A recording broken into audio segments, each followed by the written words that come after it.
My name is Adam Abu Bashar bin Abdullah Sani and I will explain about introduction.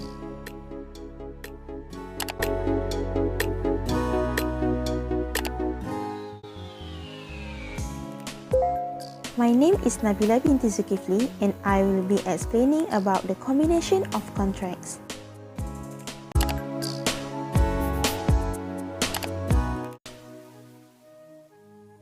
My name is Hidayah binti Taufik and I will be explaining on contracting parties and conditions of pledge items.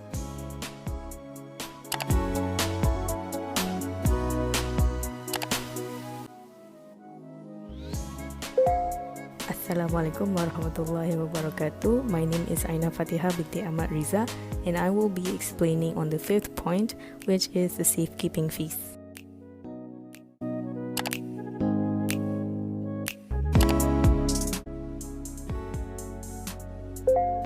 Hi, my name is Wan Muhammad Ikhwan Hakimi Bewan Sabri and I will explain about the liquidations of the pledge item by the Ar-Rahnu institutions in Malaysia.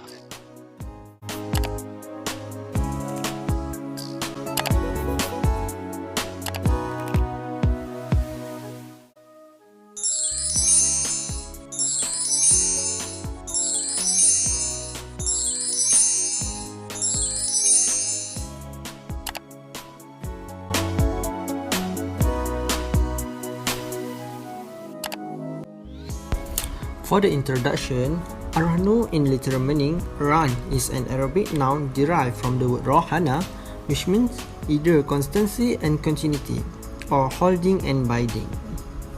And for the technically, it is taking a property as a security against debt, whereby the secure property can be utilized to repay the debt in case for non-payment. Majlis Agama Islam dan Adat Melayu Terengganu, Maidam, is Islamic institution that provide many services to all people in Terengganu. The objective of Maidam is to increase the understanding of Muslims people in Terengganu, the obligation to pay zakat.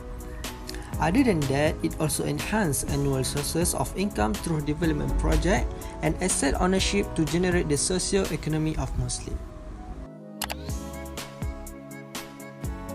The vision of Maidam is to make Maidam as a distinguished Islamic institution, and their mission is sustaining Baitul Mal management to dignify the Muslim socio-economy through the empowerment of services that are trustworthy, integrity and in accordance with Sharia.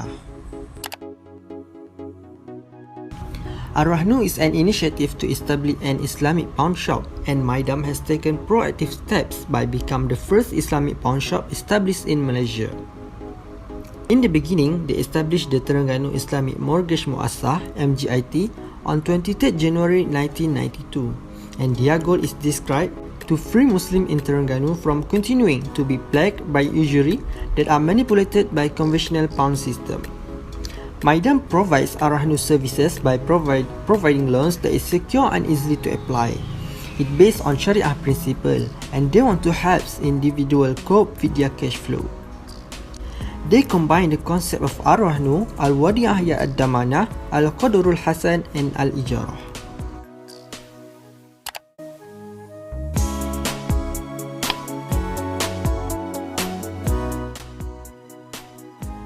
In the current practice, there are 4 contracts combined under Rahnu.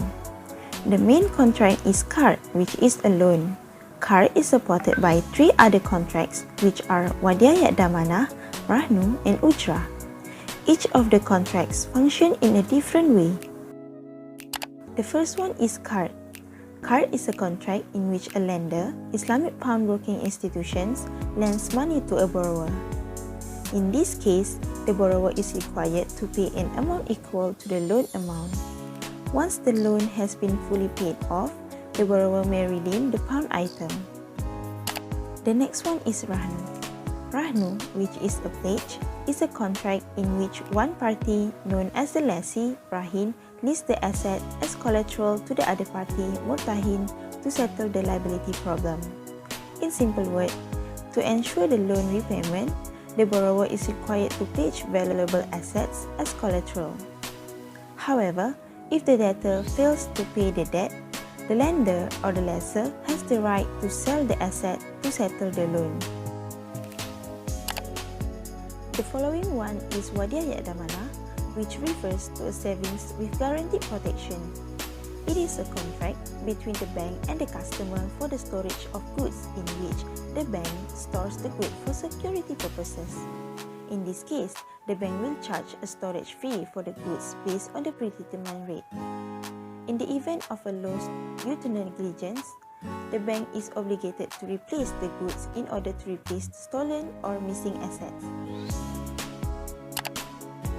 The last one is Ujrah, which is also known as fee. It means that Islamic pawn shops may charge a reasonable fee for the service provided to the customer. This includes the services of ensuring that the pawn items are kept safe and in good condition. Based on our finding about the product disclosure handed out by Maidam, there is no gap in the Ar-Rahnu practice. All the details on the underlying Sharia contracts of the product have been clearly outlined and expressed in the contract.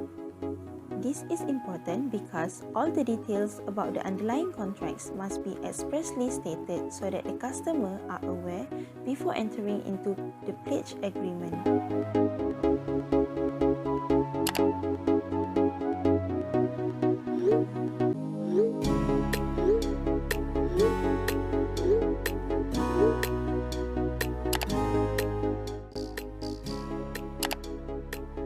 Based on the Ar-Rahnu contracting parties table, there is no conflict between Maidam and Bank Rakyat pledger eligibility requirements and the legal capacity requirement in the Ar-Rahnu exposure draft. A person who has reached the age of majority as defined in Section 2 of the Age of Majority Act of 1971 is deemed to have legal ability. Maidam demand that the pledgers be 18 years old or older is in line with the provision in the exposure draft. Even though the exposure draft states contracting parties which include the pledger and the pledgee, Maidam and Bank Rakyat primarily focus on the pledger's requirements. Nonetheless, it is understandable because the Islamic pawnbroking organization, which is a legal body and should be governed by its own enactments or laws, is the other contracting party in the Ar-Rahnu product.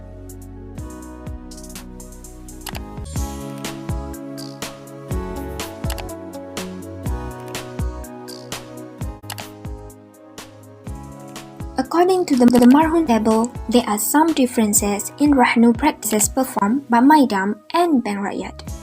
As stated in the exposure draft, the promised item must comply with Islamic Sharia law, such as the item must be valuable, exist during the contract, and halal items in Islam.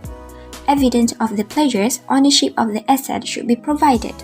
If the asset is owned by a third party, the Islamic pawnbroking organization must first get that person's permission before accepting the pledge. For Bank Kerjasama Rakyat, the promised goods must be recognized by Sharia and owned by the pawnbroker based on the consent of the owner of the promised goods through the condition to submit the certificate of purchase. However, this precaution is not present in the practice of Ar-Rahnu by Maidam.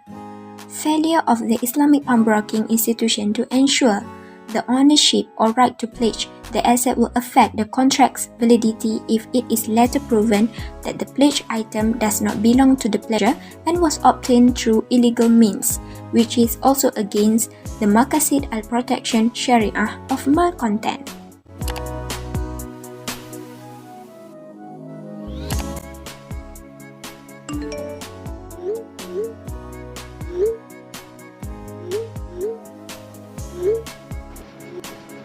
Firstly, the actions that can be taken in relation to the liquidation of the pledged item is dissolving the item partially or by fully.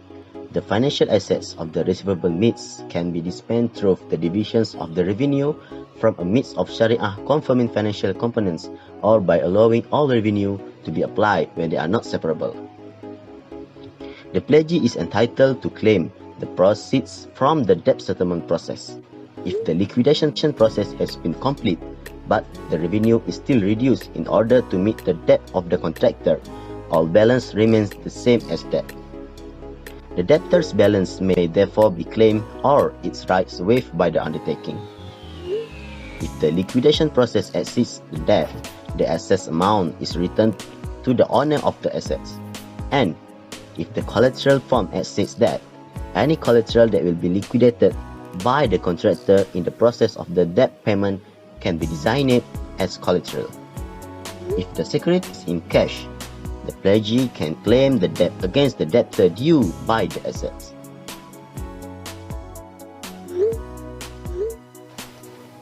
The second is the current practice of the selected institutions, that is Maidam. Maidam offers the gold auctions or pawn shop service for a short-term loan collateral. In this case, Maidam provides an 8 months collateral period as well as additional 4 months for a total 12 months for the redemption of the collateral. If the customer does not redeem within the time frame, the gold will be auctioned to cover the obligation owed to them. Maidam will continuously keep an eye on forced sales and charge based on clients. Furthermore, the auction will be conducted at a reasonable cost and without the use of riba and gharar. The auction revenues will be subtracted from the loan amount, holding fees, and other charges, with the surplus balance returned to the owner. The customer may pay the principal and storage costs on the collateral maturity dates according to the Ar-Rahnu agreement contract. It shows that the scheme used by the Maidam aligned with the Ar-Rahnu scheme in principle that practiced in the Malaysia using the exposure draft.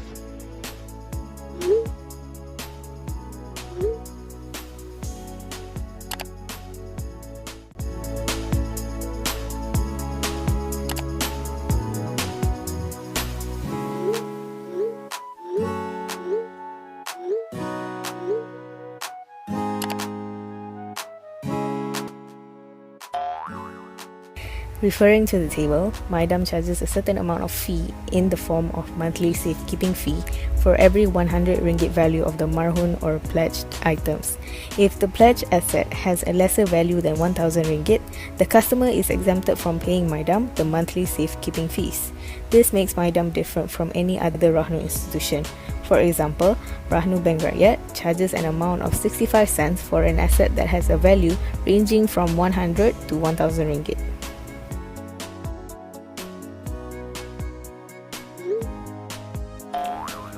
According to the exposure draft in Rahnu by Bank Negara Malaysia, 16.1b states that the expenses in Rahnu can be any other amount that is related directly to the Rahnu contract. That includes safekeeping, which means that the pledger is subjected to put up with the expenses that is charged by the pledgee in the form of a safekeeping fee. The current practices of Rahnu institution only have them charge a service fee that is based on the value of the pledged items in order to safekeep the collateral. In order to compare the safekeeping fees based on the draft that has been outlined by Bank Negara Malaysia in the exposure draft in Rahnu with the safekeeping fees that is charged by Maidam, there are no differences between the two, as the safekeeping fees that are imposed by Maidam is in line with the outlined draft by Bank Negara Malaysia, which requires the Rahnu institution to only impose charges on the safekeeping fees that is directly related to the transaction of Rahnu. Maidam does not impose an additional fee that is not directly related to the transaction or that would lead to the generation of income. The safekeeping service fee that is charged is only based on the value of the items that have been pledged by the customers, which is for every 100 ringgit value of the pledged items.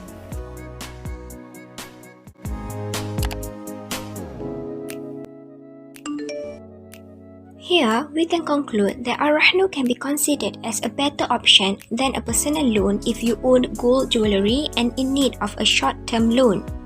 The fact that it provides well-being protection to assist low-income population, it shows that Ar-Rahnu institutions are capable of competing and dominating the traditional pawn shop.